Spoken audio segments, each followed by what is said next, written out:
Hello friends. फिर हम लोग let India movement, let Indian football team win, इसमें आपका स्वागत है। इस हेडिंग में कुछ नेगेटिव दिखाई देता है कि लेट इंडिया विन, जैसे कोई रोक रहा है इसको। इसमें हमने इसका नाम ऐसा क्यों रखा, उसके पीछे आज हम इसको एनालाइज करते हैं। हम लोगों ने देखा है कि स्पोर्ट्स डेवलप करने के लिए या फुटबॉल डेवलपमेंट करने के लिए हमें दो चीज़ें मेन देखनी पड़ती हैं। एक तो कंट्री में ट्रेंड क्या है, दूसरा है कि ट्रेंड मीन्स इंटरेस्ट है कि नहीं है, फिर एक्शन क्या हो रहे हैं उसमें। हम इन दो को एनालाइज करेंगे। फिर हमने ऐसा क्यों रखा लेट इंडियन फुटबॉल विन, इसके ऊपर हम आएंगे। आजकल इंटरेस्ट है देखने को, सबसे बड़ा टीवी है आजकल साधन। टीवी में को एनालाइज करें डेटा, तो एक उनकी काउंसिल है, उसका नाम है broadcast audience research council, BARC, Barack. उसने डाटा दिया है फुटबॉल के लिए कि इंडिया में कि 2017 में 2 बिलियन थे, आज 2018 में 3 बिलियंस ऑडियंस हो गए। ISL जो हमारी चलती है, मोस्ट वास्ट व्यूवरशिप है। 2011 में इसके 121 मिलियन थे, जो बढ़कर 2018 में 498 मिलियंस हो गए। फीफा फाइनल वर्ल्ड कप 2018 में जो रशिया में हुआ था, इंडिया में 51.2 मिलियंस ने देखा था, जिसमें 47% फीमेल थे। और जो FIFA under 17 world cup India में हुआ था, उसमें 47 मिलियंस का व्यूअरशिप था। तो इसका मतलब ट्रेंड है, इंटरेस्ट है, और ये हो गया ट्रेंड। अब एक्शंस क्या हैं हमारे। ISL होता है, सेकंड डिवीज़न है, 13 है, 15 है, 18 आई लीग है, नेशनल चैम्पियनशिप्स हैं। सेम चीज़ स्टेट्स में, डिस्ट्रिक्ट्स में होती हैं, और स्कूल्स हैं, कॉलेजेस हैं, हर एक जगह फुटबॉल टूर्नामेंट चैम्पियनशिप्स होती हैं। उसका डिटेल में हम डिस्कशन करेंगे। और जो आपको पता है, फुटबॉल में home and away qualifying match होते हैं, तो जो फॉरेनर कोच आते हैं टीम लेके, जब इंडिया का होम होता है, बहुत सारे आए, तो सब ने एक बात बड़ी कॉमन थी। जैसे प्री प्रेस को फिर पोस्ट कॉन्फ्रेंस होती है, सबने एक बड़ी अच्छी बात बोली कि जब हम इंडिया की तरफ चले थे, तो हमने सोचा था कि हम आसानी से जीत जाएंगे। इंडिया में तो कोई फुटबॉल खेलता नहीं है, ना ही कोई स्पेक्टेटर होगा, ना ही कोचेज़ होंगे वहाँ पे, क्योंकि स्टैंडिंग ऐसी है फीफा में। कहते हैं यहाँ के हमें बहुत आश्चर्य हुआ कि प्लेयरों ने बहुत, हम जीत तो गए, पर प्लेयरों ने, इंडियन प्लेयरों ने बहुत तंग किया। स्पेक्टेटर्स भी बहुत थे, 40 से 50 हज़ार आज आदमी देखने आ रहे हैं। कोचेस से मिले, वो भी काफ़ी अच्छे हैं। तो फिर क्यों नहीं डेवलप हो रहा है, क्या है कि भाई। तो लोगों ने उन्हीं से पूछना शुरू किया, आप बताइए, आप बताइए। बहुत सारी बातें हुई, लेकिन एक बड़ी आज मतलब क्या है कि ये सब ठीक है, but nobody will come you help out, you have to find your own ways। आपकी मदद कोई नहीं कर सकता, आपको अपने रास्ते खुद निकालने पड़ेंगे। ये कंक्लूज़न था उनका। इसी में और जोड़ते हुए ऑल इंडिया फुटबॉल फेडरेशन ने लॉन्ग टर्म प्लान के लिए बड़ा अच्छा सोचा, भाई बनाना है, ऐसा करना है। 2 फॉरेन एक्सपर्ट्स बुलाए। मैं कर रहा हूँ कि you have to find your own ways, क्या कमी रह जाती है उनमें। तो उन्होंने आया, तो बाई चांस मेरे को मिलने का मौका मिला एक फंक्शन में। तो बात में पता रहा कि फीफा रैंक की 3 एकेडमीज़ इंडिया में खोलने, इंडिया को डेवलप करना है हमने। अच्छी बात है। तो उसमें हम लोग, मैं, बच्चे कहाँ से आएंगे, बोला जी अभी पहले अंडर 13 एक फेस्टिवल होता था, 14 चैम्पियनशिप होती थी। बोला हम इनसे बच्चे, कंपटीशन होगा और वहाँ से हम बच्चे लेंगे। मैंने कहा जी पर वहाँ तो बहुत मुश्किल होगा, आपको बच्चे नहीं मिलेंगे, सब ऑरेंज मिलेंगे। वो मेरी तरफ बहुत हैरानी भरी दृष्टि से देख रहे थे। बोला इट इज़ ए क्राइम। अगर it is crime in your country, here is a general practice. खैर बात आई गई हुई, तो फिर बाद में फिर मेरे पास मैसेज आया कि फिर एक बार और मिल लीजिए। उन्होंने 105 के करीब बच्चे सेलेक्ट करे थे, जिसमें से 95 ओवरेज निकला है। निकल नहीं थे, वो तो ऑनेस्टी से अपना काम कर रहे थे, टेस्ट किया मेडिकल, सब ओवरेज निकला। फिर पूछा, फिर हम लोग मिले कि बोला भाई क्या करें फिर हम लोग। मैं कहा जी इस तरह होगा ही नहीं। तो बोला किस तरह होगा। हमने कहा हमारे यहाँ तो जगह जगह जाके हम लोग अपना ट्रायल करेंगे, स्मॉल साइड खिलाएंगे, और छोटे बच्चे हैं ऐसे करेंगे, कोचेस से मिलेंगे, वो करेंगे। बोला उससे क्या होगा। मैंने कहा उससे ओवरेज मिलेगा, आपको बेस्ट टैलेंट मिल जाएगा। तो मैंने फिर भी बड़ी हैरान भरी दृष्टि से मैंने कहा ऐसा ऐसे करिए कि नॉर्थ की स्टेट्स में हम लोग कर लेते हैं, फिर आगे मॉडल चले सक्सेस होगा तो आगे चलेंगे। उन्होंने फिर कहा कि नॉर्थ में तो टैलेंट नहीं है फुटबॉल का। मैंने कहा आप आधे ठीक है आधे गलत है। आधे ठीक इसलिए हैं कि कोई नॉर्थ में आई लीग क्लब नहीं है। उस टाइम ना तो कश्मीर बना था, ना मिनरवा और कोई बना था, रियल कश्मीर। जेसीटी बंद हो गया था। तो मैंने कहा लेकिन बहुत से प्लेयर हैं जिनके नाम के आगे सिंह और थापा लगा हुआ है, वो सब नॉर्थ इंडिया के हैं। जस्ट ऐसे ही मजाक में उन्होंने खुद ही 4-5 नाम गिना दिए कि नेशनल। मैंने कहा हाँ। बोला अच्छा तो फिर इसको आप मान गए, स्टार्ट करते हैं। हमने स्टार्ट किया 10 स्टेट्स में किया। हम लोग जगह जगह गए और बच्चे सेलेक्ट करे। हमने अपना कोचेस को बोला, कराया सेलेक्ट हर लोकल जगह पे, लोकल कोच। अब कंपटीशन नहीं था, अब तो खाली ट्रायल्स थी। फिर भी ओवरेज प्लेयर आए, हमने कहा ठीक है। लेकिन हमने जो सेलेक्ट करे, जो फाइनल इंटरव्यू किया सबका, और हमने देख लिया भाई विज़न की ओवरेज लगता है, तो हमने लोकल कोच को बोला आप भले ही पब्लिश कर दीजिए नाम, लेकिन हम इसको बुलाएंगे नहीं फाइनल ट्रायल। बोला ठीक है, क्योंकि उनको पता है कि एक्स बड़ा है, छोटा वाई बड़ा है, उनको पता है। और वही कोच अगर कंपटीशन में लाता है, जैसे सुपर तो एक्स मैंने बताया, तो वहाँ पर वो ओवरेज लाएगा ही लाएगा। क्यों उसको जीतना है, क्योंकि कंपटीशन कंट्रीब्यूशन नहीं है। वही कोच, लेकिन वहाँ वो कोच सच बोल रहा, हाँ सर इसको रहने दीजिए, बड़ा है। इस तरीके से हमने सोसाइटी को कनेक्ट किया। समझिए फिर इसको, सोसाइटी ने हमें सपोर्ट किया। आए 85 बच्चे हमने सेलेक्ट करे ऑल इंडिया से। गुड़गांव में फाइनल ट्रायल कराई, 82 ने रिपोर्ट किया, और उन्हीं एक्सपर्ट्स ने 22 बच्चे सेलेक्ट करे, और एक भी ओवरेज नहीं निकलना ही नहीं था अब तो है क्या कि कोई स्कीम इम्प्लीमेंट करने से पहले आपको अपनी सोसाइटी तो जाननी है। फॉरनर बेचारा कैसे सोसाइटी जान लेगा। और वैसे भी इतनी प्लानिंग बनती है, इतनी बढ़िया प्लान बनती हैं, आपका नेशनल हाईवेज बनते हैं, आपका मेट्रो बनती है। हम एक फ़ुटबॉल की पॉलिसी नहीं बना सकते, लेकिन क्या होता है उससे पहले सर्वे होता है। हर एक चीज़ का सर्वे, डिटेल प्रोजेक्ट रिपोर्ट बनाई जाती है। तो वो फुटबॉल की बननी चाहिए पूरी स्टेट वाइज, और कहो जोन वाइज।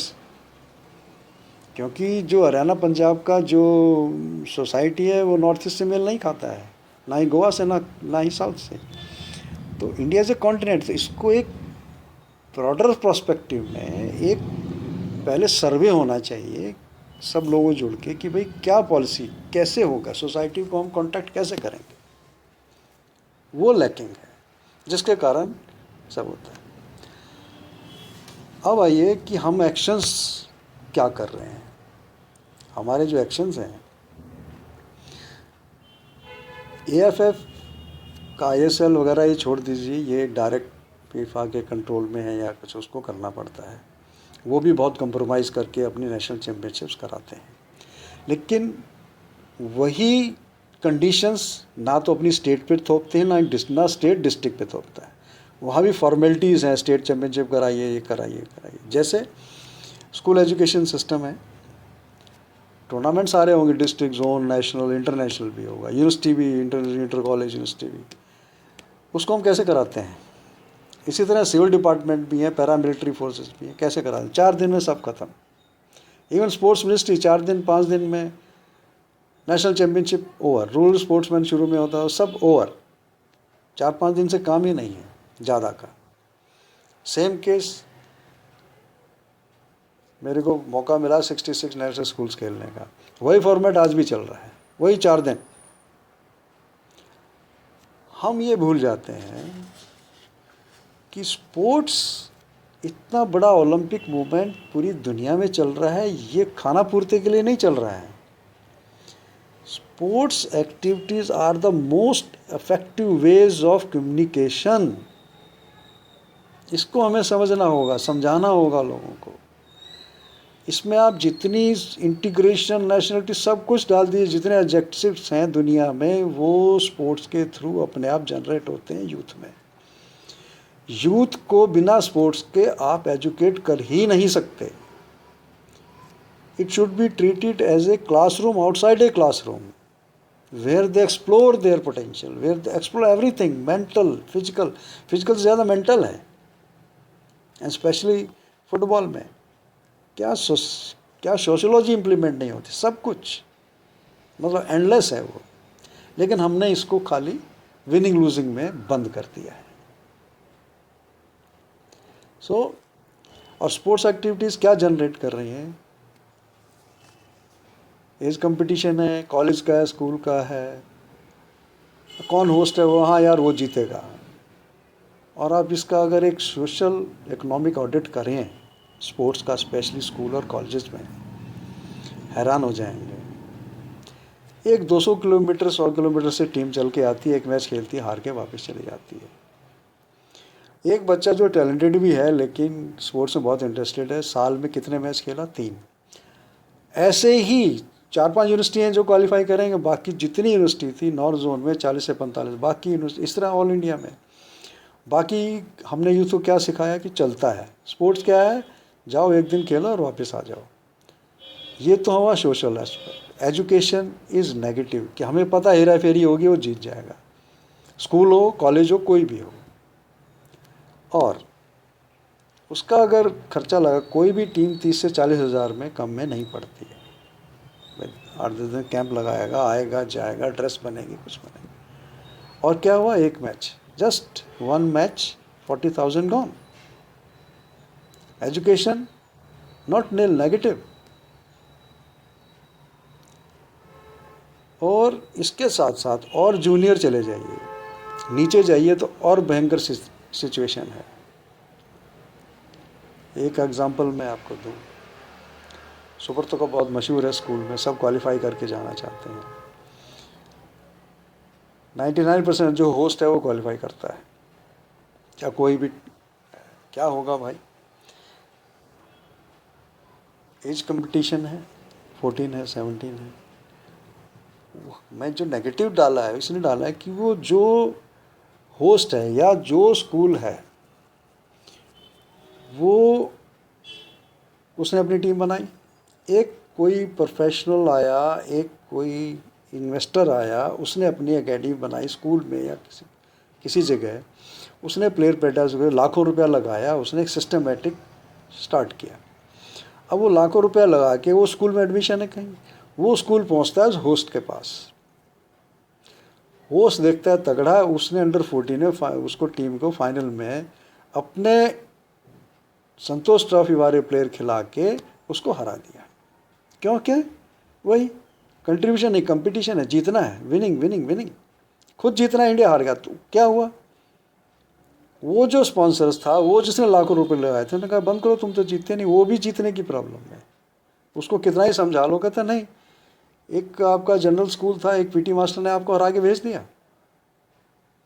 उसने ये नहीं सोचा कि तुम तो जीत गया लेकिन इंडिया तो हार गया। जो लाखों रुपया फुटबॉल प्लेयर्स के ऊपर खर्च हो रहा था, उसकी एक ये नहीं जानू अनजाने में उसने बंद करवा दिया। ऐसे हर साल होता है और हर बार होता है। ये lack of education towards society है, इसको साथ लेके चलना पड़ेगा। इसीलिए हमने इसका नाम रखा है लेट इंडियन फुटबॉल विन।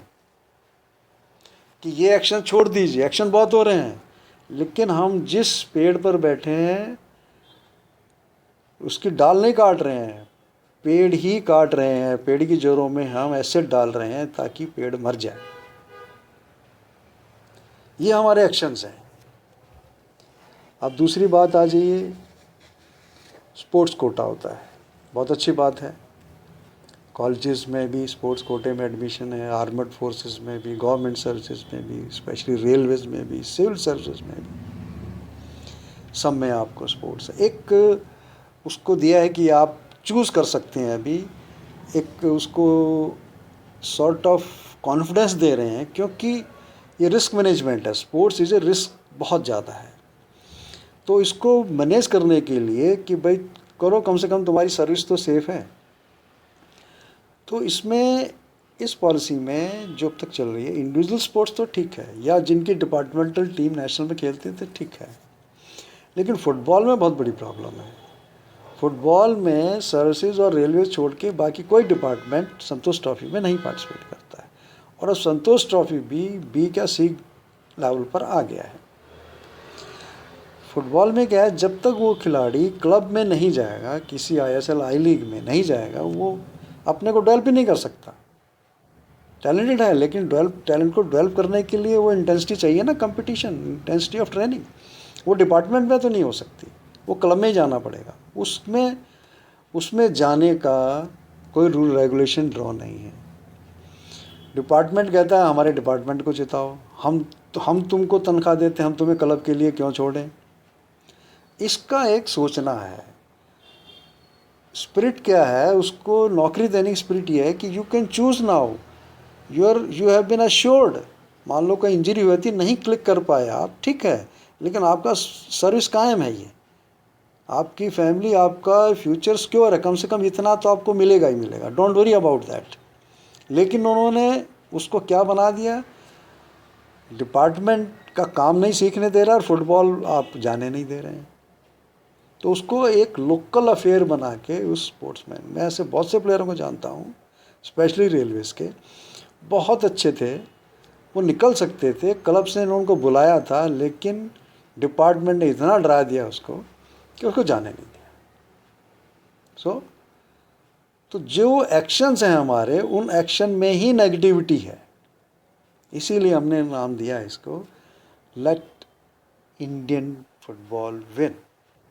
हमारे एक्शन होने चाहिए कि हमारा डिपार्टमेंट नहीं जीते, हारे उसे कोई, उसको प्रमोट करो ताकि आपका प्लेयर क्लब खेले, क्लब से इंडिया खेले। वो सोच होनी चाहिए। वो ना हो के हमें लोकल लेवल पर हमें अपने को चैम्पियन सिद्ध करना है। इंडिया हारे जीते हमें कोई मतलब नहीं है। इसीलिए हमने कहा ये नेगेटिविटी छोड़िए, चाहे ऑर्गेनाइजेशन है, चाहे कंपटीशन है, चाहे इंडिविजुअल प्लेयर का है, चाहे स्कीम बनाने का है। हम लोग लकीर के फ़कीर बने रहते हैं। फीफा ने इंस्ट्रक्शन दे दी, फाइन। और आपको एक और शेयर करूं, भगवान की दया से, सीनियर्स के आशीर्वाद से, AFC से लेके फीफा सबसे कोचेस से इंटरेक्शन करने का मौका मिला है। सब ने एक ही कहा है कि these are the guidelines, we can not order you, these are the guidelines, follow them, that's all. It is your country, you have to run the show. So हमारे एक्शंस, हमारी ऑर्गेनाइजेशंस, सारी सबमिशन ऑफ फोर्सेस होनी चाहिए खुद जीतने के लिए नहीं, इंडियन टीम को जिताने के लिए। इसमें और आगे बहुत से पहलू होंगे जिस पर हम डिस्कस करेंगे। आज हम यहीं ख़त्म करते हैं और फिर आगे और डिस्कस करेंगे, क्योंकि बहुत ज़्यादा लंबा हो जाता है इसी बात को लेके। और इस बात को मैं यहाँ ख़त्म करता हूँ, जिसको हम आगे डिस्कस करेंगे। Sports is a reflection of your society. ये बहुत बड़ी स्टेटमेंट है। Sports is a reflection of your society. हमें अपने सोसाइटी को देखकर काम करना पड़ेगा। ठीक है, फिर मिलते हैं। अच्छा लगता है फिर इसको सब्सक्राइब करिए। All the best, take care, thank you.